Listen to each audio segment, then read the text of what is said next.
Vue du ciel, Marioupol est une ville rasée.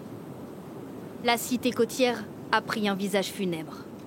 Des immeubles calcinés, des magasins ravagés, le résultat de 3 semaines de siège sur la ville ukrainienne.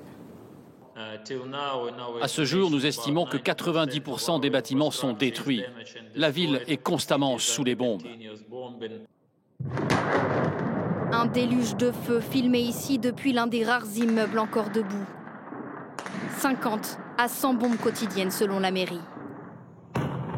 Et depuis quelques jours, des échanges de tirs en pleine rue, ici de chars ukrainiens. Ceux qui peuvent fuir se réfugient à Zaporijia, à 250 km de là, le mot « enfant » en capitale sur le pare-brise pour se protéger, en vain. Quand on a fui la ville, on m'a dit « Ne te retourne pas. Le long de la route, combien de morts, des bras, des pieds arrachés. Il faut que les gens partent de là tout de suite. C'est fini pour Marioupol. » On creusait des fosses dans le parc de la ville et on mettait des cadavres par centaines.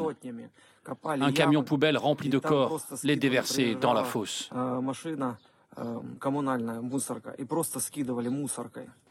100 000 habitants sont quant à eux toujours bloqués dans la ville assiégée, pris dans le piège du conflit. Ce n'est pas une guerre, c'est un génocide. Les théâtres de guerre ont des règles, des principes. De ce que nous voyons à Marioupol, il n'y a absolument aucune règle.